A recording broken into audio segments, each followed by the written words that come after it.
नमस्कार दोस्तों, मेरा नाम कपिल सिक्का है। स्वागत है आपका स्टडी आई के एजुकेशन प्लेटफॉर्म में। आज इस वीडियो में हम चर्चा करने जा रहे हैं चारधाम हाईवे की। आपने हाल ही में एक न्यूज़ सुनी, सुप्रीम कोर्ट ने वाइडनिंग जो है चारधाम हाईवे की वो अलाउ कर दिया। मतलब जो रोड है वो काफ़ी ज़्यादा चौड़ा होगा। यहाँ पे जो सुप्रीम कोर्ट का डिसीजन है वो सिक्योरिटी कंसर्न्स को ध्यान में रखते हुए देखा गया है। एक स्ट्रैटेजिक हाईवे है चारधाम, जैसे हम काफ़ी लंबे समय से देखते आ रहे हैं। ये चारधाम प्रोजेक्ट का पार्ट है। ये ऑल वेदर कनेक्टिविटी देगा यमुनोत्री, गंगोत्री, केदारनाथ और बद्रीनाथ को। ये चारों जो हैं वो होली टाउन से लगभग 12,000 करोड़ का ये जो प्रोजेक्ट है ये उत्तराखंड में और ये चाइना बॉर्डर के आसपास तक जाता है। अब यहाँ पे सुप्रीम कोर्ट ने अलाउ किया है सेंट्रल गवर्नमेंट को कि आप जो रोड का कंस्ट्रक्शन कर रहे हैं उसको डबल लेन कर सकते हैं और इसको as a strategic highway develop किया जा सकता है। सुप्रीम कोर्ट ने साथ ही साथ एक कमेटी का भी गठन किया, ए के सीकरी कमेटी, जो इस पूरे रेमेडियल मेजर्स को इंश्योर करेगी और वो ये भी देखेगी कि जो इंटरेस्ट है एनवायरमेंटल का, यानी जो एनवायरमेंटल इम्पैक्ट है वो भी बहुत ज़्यादा ना हो। तो यानी यहाँ पे स्ट्रैटेजिक कंसर्न, सिक्योरिटी कंसर्न और एनवायरमेंटल कंसर्न तीनों को ध्यान में रखते हुए देखा जाएगा और साथ साथ टूरिज्म को भी बूस्ट किया जाएगा। जो ओवरसाइट कमेटी है वो सारा उसको सपोर्ट मिलेगा डिफेंस मिनिस्ट्री से, मिनिस्ट्री ऑफ रोड ट्रांसपोर्ट से, उत्तराखंड गवर्नमेंट से एंड सारे डिस्ट्रिक्ट मजिस्ट्रेट से। तो इस कोऑर्डिनेशन के थ्रू यहाँ पे काम किया जाएगा और चारधाम हाईवे को प्रॉपर्ली डेवलप किया जाएगा, जिससे कि इंडिया की स्ट्रैटेजिक कंसर्न्स भी पूरी हो जाएं। तो जानेंगे इस वीडियो में एग्जैक्टली कि क्या है ये चारधाम हाईवे, क्या पूरी इसकी 4 साल की हिस्ट्री रही है, क्या सुप्रीम कोर्ट का कहना है और क्या एनवायरमेंटलिस्ट का यहाँ पे ऑब्स्ट्रक्शन था। तो यहाँ जितने भी मेरे वीडियोस आते हैं इन सबके पीडीएफ में टेलीग्राम चैनल से डाउनलोड कर सकते हैं। मुझे आप @कपिल सिक्का ट्विटर हैंडल पे फॉलो कर सकते हैं। जैसे कि आपको पता है, एक फ्लैगशिप इनिशिएटिव था। 2016 में इसको प्रपोज किया गया था। 889 लगभग 900 किलोमीटर के आसपास का ये हिल ट्रैक्ट है, जिसको ऑल वेदर कनेक्टिविटी देनी, यानी जो चारधाम सर्किट है उसको डेवलप करना है। बद्रीनाथ, केदारनाथ, गंगोत्री, यमुनोत्री को अपर हिमालयस में कनेक्ट करना है लोअर हिमालय से या प्लेन से।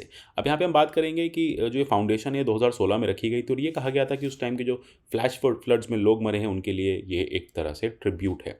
इसको लेकर कंट्रोवर्सी बहुत हुई। 2018 में क्या हुआ, जब रोड एक्सपेंशन स्टार्ट हो रहा था तो उसको एक एनजीओ ने चैलेंज किया। एनजीओ ने कहा क्योंकि यहाँ पे यंग हिमालयन माउंटेन्स है तो हिमालयन इकोलॉजी को ये काफ़ी ज़्यादा ख़राब करेगा। यहाँ पे ट्रीज़ को गिराया जा रहा है, हिल्स को काटा जा रहा है, डंपिंग मग जो हैं उनको, यानी जो मटेरियल है उसको एक्सकेवेट किया जा रहा है, तो उसकी वजह से फर्दर लैंडस्लाइड्स जैसे इश्यूज हम देख सकते हैं। क्योंकि यंग हिमालयाज़ हैं अभी बिल्डिंग स्टेज में, तो काफ़ी ज़्यादा एनवायरमेंटल इम्पैक्ट होगा। सुप्रीम कोर्ट ने एक हाई पावर्ड कमेटी बनाई थी एनवायरमेंटलिस्ट रवि चोपड़ा जी के आदेश में। अब यहाँ पे उनको क्या करना था कि सारे इश्यूज़ को एग्जामिन करना था। 2020 में जब एचपीसी ने 2 रिपोर्ट सबमिट की तो काफ़ी मेंबर्स का डिसएग्रीमेंट रहा। देखिए यहाँ पे कुछ गवर्नमेंट मेंबर्स भी थे, कुछ एनवायरमेंटलिस्ट थे, तो इनके बीच में एक डिसएग्रीमेंट रहा। सितंबर में सुप्रीम कोर्ट ने रिकमेंडेशंस को अपहेल्ड किया और एचपीसी मेंबर्स में अगर हम बात करें तो ये कहा कि जो रोड है वो लगभग 5.5 मीटर तक ही चौड़ा होगा, इसके बाद चौड़ा नहीं हो पाएगा। तो इसके अकॉर्डिंग गाइडलाइंस को बिल्ड किया गया। लेकिन ये जो रिपोर्ट थी इसमें आप देखेंगे कि 14 जो गवर्नमेंट ऑफिसर्स थे उनका ये कहना था कि 12 मीटर तक हम इसका वाइडनिंग जो है कर सकते हैं, क्योंकि अगर हम इसको 12 मीटर तक वाइडनिंग कर देंगे तो हमारे पास एक डबल लेन मिल जाएगी, ये स्ट्रैटेजिक हो जाएगा, ऑल वेदर कनेक्टिविटी हो जाएगी और प्रॉपरली जो हाईवे है वो डेवलप हो जाएगा। अच्छा, इसको करने के लिए क्या इशू आ रहा था, स्लोप्स को काटना पड़ेगा, ब्लास्टिंग करनी पड़ेगी, टनलिंग करनी पड़ेगी, डंपिंग, डिफॉरेस्टेशन होगा, जिससे हिमालय का जो टेरेन है वो और ज़्यादा डिस्टेबलाइज होगा और वल्नरेबिलिटीज़ जो हैं लैंडस्लाइड्स को लेके, फ्लैश फ्लड्स को लेके वो बढ़ जाएंगी।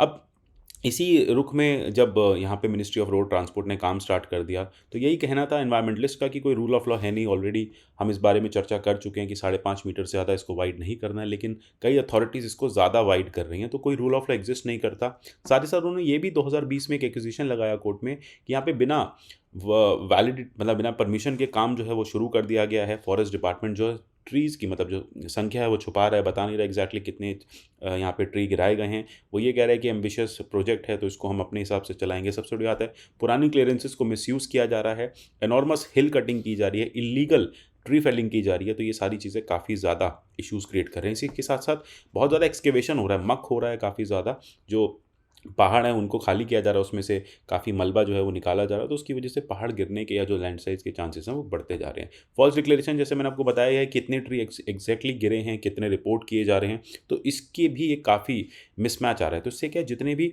इको सेंसिटिव जोन्स हैं, चाहे वो केदारनाथ वाइल्ड लाइफ सेंचुरी हो, राजाजी नेशनल पार्क हो, valley of flowers national park हो, यहाँ पे ये डिक्लेयर किया गया कि हाँ यहाँ से हमने ट्रीज़ नहीं गिराए, जबकि यहाँ पे भी ट्रीज़ जो हैं वो गिराए गए। तो ये सारे एक्यूजिशंस लगाए गए थे कि कोई क्लियरेंस के बिना ही आप यहाँ पे जो वाइडनिंग है रोड का कर रहे हैं, क्लियरेंसेस जो हैं आप ज़बरदस्ती, या फिर जो आपके क्लियरेंसेस है वो अलाउड नहीं है फिर भी आप इस पर कर रहे हैं, यानी सुप्रीम कोर्ट के एक डायरेक्टिव का आप वायलेशन कर रहे हैं। ऐसे स्ट्रेचेस जहाँ पे अलाउड नहीं है वहाँ पे भी स्टेट गवर्नमेंट जो है वो काम कर रही है। तो इसको लेके काफ़ी ज़्यादा क्राइसिस हुआ और फाइनली डिफेंस किससे जब पूछा गया कि आप क्या कहते हैं इस हाईवे के बारे में, तो डिफेंस देखिए मिनिस्ट्री ऑफ डिफेंस ने तो एक एफिडेविट सबमिट किया। उन्होंने कहा कि देखिए हमें तो कोई दिक्कत नहीं है, हम तो चाहते हैं डबल लेन हाईवे बने। डबल लेन हाईवे क्या करेगा कि ऑल वेदर कनेक्टिविटी देगा हमें चाइना बॉर्डर तक की। तो जो चाइना के एक्सपेंशनिस्ट पॉलिसीज़ हम उसको केटर कर पाएंगे। जैसे हिमालयस के उस साइड चाइना अपनी रोड्स को स्ट्रेंथन कर रहा है, डेवलप कर रहा है, इसी तरह से अगर हम भी डेवलप कर लेंगे तो कहीं ना कहीं पिलग्रिमेज को तो हमें फ़ायदा मिलेगा ही मिलेगा, हमें एक स्ट्रैटेजिक एंगल भी मिल जाएगा चाइना तक पहुंचने के लिए। हमारा जो ट्रूप मूवमेंट है किसी भी तरह की क्राइसिस में, वॉर में, काफ़ी आसान हो जाएगा। तो यहाँ पे आप रोड को वाइड कर सकते हैं क्योंकि काफ़ी ज़्यादा नेसेसरी है ये रोड। इंडिया के सिक्योरिटी पॉइंट ऑफ व्यू से भी अगर आप सोचिए इस तरह से हम इस रोड से यहाँ तक ईजिली पहुँच पाएँ तो चाइना को काउंटर करना हमारे लिए काफ़ी ज़्यादा आसान हो जाएगा और हम भी एक तरह से एक क्रेडिबल डिफेंस सिस्टम यहाँ पे क्रिएट कर पाएंगे। लेकिन इकोलॉजिस्ट का कहना है कि देखिए ये तो कोई बात नहीं होती कि in the name of strategic management, in the name of border management आप एक इरिवर्सिबल इकोलॉजिकल डैमेज कर दें हिमालयस को। तो इसी के चलते अब कोर्ट ने फाइनली एक जजमेंट दिया है कि आपको स्पीड भी रखनी है लेकिन स्टेबिलिटी भी रखनी है, रोड जल्दी भी बनाना है, डिफेंस डिप्लॉयमेंट आपको क्विक भी करना है, सप्लाईज भी पहुँचानी है, लेकिन साथ ही साथ आपको ये भी ध्यान में रखना है कि हाईवेज़ जो हैं जो बनाते समय आपके जो हिमालयस हैं उनका इकोसिस्टम डिस्टर्ब ना हो, अनसेटल्ड ना हो, और यहाँ पे जितनी भी तरह की आप देखेंगे फ्लैश फ्लड्स आने के चांसेस हैं वो मिनिमाइज़ किए जा सकें। यानी फंडा बस यही कि डिज़ास्टर रिजिलेंट रोड होना चाहिए, कोई भी डिज़ास्टर आए तो फिर उसको वो स्टैंड कर पाए और साथ ही साथ इतने ज़्यादा डिज़ास्टर्स भी नहीं आए। तो इसी के चलते फाइनली फिर सुप्रीम कोर्ट ने यही कहा है कि हमें दोनों कंसर्न्स को बैलेंस करना नेसेसरी है। और ट्यूसडे को भी हाल ही में कोर्ट ने यही कहा कि फिर हम ये कर सकते हैं कि एक ऑल वेदर रोड को बनाएं, 10 मीटर का टार्ड सरफेस बनाएं, जो कि ऑलरेडी 5.5 मीटर अप्रूव हुआ था, उसको 10 मीटर कर दीजिए।